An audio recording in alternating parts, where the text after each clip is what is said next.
प्रधानमंत्री नरेंद्र मोदी के 11 वर्ष के कार्यकाल के दौरान किए गए विकास कार्यों एवं नीतियों को लेकर सोमवार को लघु सचिवालय सभागार नूंह में जिला स्तरीय प्रदर्शनी उद्घाटन खाद्य एवं आपूर्ति राज्य मंत्री राजेश नागर के द्वारा किया गया।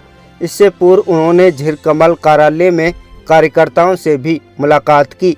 खाद्य एवं आपूर्ति मंत्री राजेश नागर ने कहा कि भारत देश जिस गति से तरक्की कर रहा है आगे भी करता रहेगा, ये किसी से छुपा नहीं है। उन्होंने कहा कि 2014 से पहले भारत की बात करें तो 2014 के बाद में भारत बहुत बदलाव देखने को मिला है। देश की अर्थव्यवस्था 2014 में 11 नंबर पर थी, आज हम 4 नंबर पर पहुंच गए हैं। हम तेज़ी से आगे बढ़ रहे हैं। जिस तेज़ी से आगे बढ़ रहे हैं हम जल्द ही पहले 3 स्थान पर आ जाएंगे। आज अगर हम बात हाईवे की करें, सड़कों की करें तो आज सभी जिलों को 4 लेन से जोड़ा गया है, हाईवे बनाए दिए गए हैं। एयरपोर्ट की संख्या 2014 से पहले 70 के करीब थी, अब 150 से ज़्यादा एयरपोर्ट हो गए हैं। प्रधानमंत्री ने कहा था कि हवाई चप्पल पहनने वाला भी हवाई जहाज की सैर कर सकता है, तो आज आप देख सकते हैं कि किस तरह से बड़े बड़े शहरों को एयरपोर्ट सेवा से जोड़ा जा चुका है। हरियाणा के हिसार में भी एयरपोर्ट शुरू कर दिया गया है। देखो, आज जो भारत हमारा देश जिस गति से तरक्की कर रहा है, बढ़ रहा है, ये किसी से छुपा नहीं है। 2014 से पहले भारत की बात करें और 2014 के बाद के भारत की बात करें तो आज बहुत सारा बदलाव आप देख सकते हैं।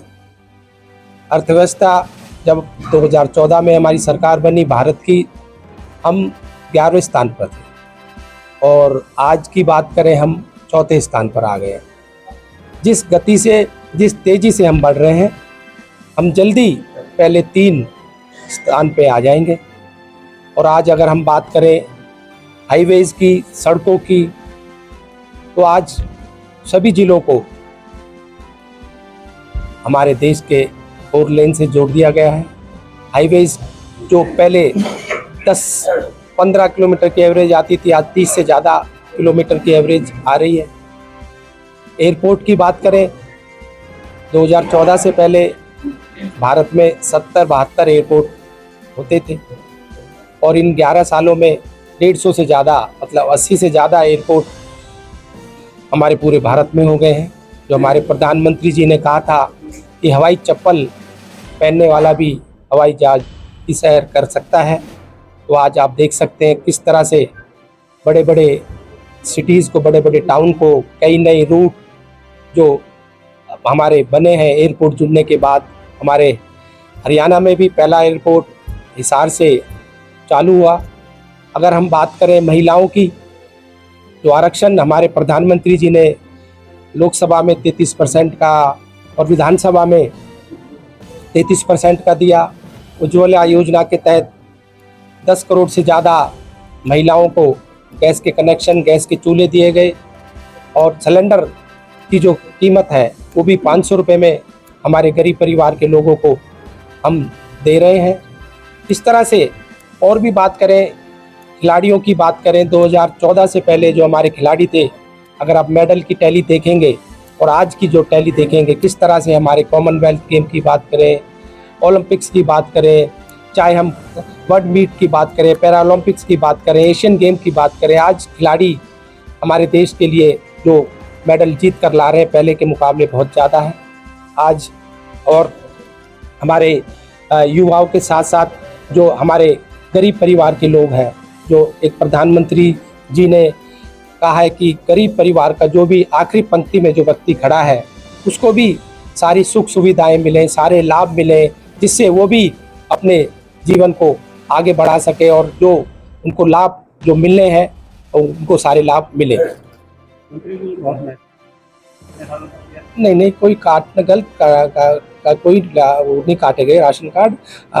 जो भी हमने शिकायत हमारे ऊपर आती है कि भाई इनकी आय 1,80,000 से ज़्यादा है, तो उसकी पूरी चेकिंग की जाती है। हमारे अधिकारी जाकर वहाँ उसके घर पर जाकर और अड़ोस पड़ोस से पता करते हैं कि भाई ये इनको जो लाभ मिल रहा है ये उसके लिए लायक है, उचित है, एलिजिबल है कि नहीं है।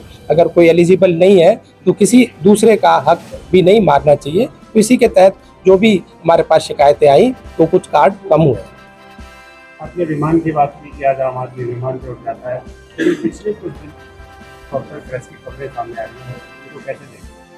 देखो, कोई टेक्निकल प्रॉब्लम कोई आ जाती है तो उसमें इस तरह का हादसा होता है। और बाकी ऐसी अभी 2-3 शिकायतें ही आई हैं और उसकी जांच हो रही है कि किस वजह से ये हादसे हुए, और उसका जो भी जांच में पता लगेगा उस हिसाब से उस पर जो भी कार्रवाई होगी करी जाएगी। मंत्री जी, आपके डिपार्टमेंट में कई बार लाइसेंस बनवाने जी सर, नए डिपो के लिए जल्दी आपको 1 महीने जुलाई तक मुझे उम्मीद है कि नए डिपो की अलॉटमेंट होगी और नए डिपो की जो सारी शर्तें थी, कंडीशंस थी, वो फाइल सारी पास हो गई है और जल्दी एडवर्टाइजमेंट अखबारों में आएगी या मीडिया में आएगी, जिससे नए डिपो वालों को डिपो दिए जाए। इस तरह की कोई मांग है, इसको हम नेशनल हाईवे अथॉरिटी के पास भेज देंगे। फिजिबिलिटी देखने के बाद जो भी उचित होगा वो करवाया जाए। मंत्री जी, संगठन की बात करें, भाजपा का संगठन मजबूत है, ऐसा दावा किया जाता है, लेकिन अब कांग्रेस भी उसी पटल पर चल पड़ी है, कैसे देखें? चलो, देर आए दुरुस्त आए। भारतीय जनता पार्टी का संगठन दुनिया का सबसे बड़ा संगठन है। सबसे बड़ी पार्टी की दुनिया की कोई है तो भारतीय जनता पार्टी है। हमारा कार्यकर्ता 5 के 5 साल काम करता है। दूसरी पार्टी के लोग जब चुनाव आते हैं उससे 5 महीने पहले, 6 महीने पहले या साल पहले काम करते हैं। तो भारतीय जनता पार्टी तीसरी बार केंद्र पर जीत कर आई तो कार्यकर्ताओं के संगठन के बल पर, प्रदेश में भी हम जीत कर आए। अगर तो तीसरी बार जब से हरियाणा बनाया तो आपको पता भी है कि तीसरी बार कोई भी सरकार रिपीट नहीं हुई। भारतीय जनता पार्टी अगर तीसरी बार हमारी सरकार रिपीट हुई है तो हमारे कार्यकर्ताओं के बल पर, हमारे मुख्यमंत्री श्री नायब सैनी जी के बल को अभी पता लगा है। जो भी अगर उसकी जांच की जाएगी, जो भी अगर जांच में कमी पाई जाएगी तो उस पर जो भी कार्रवाई होगी वो की जाएगी।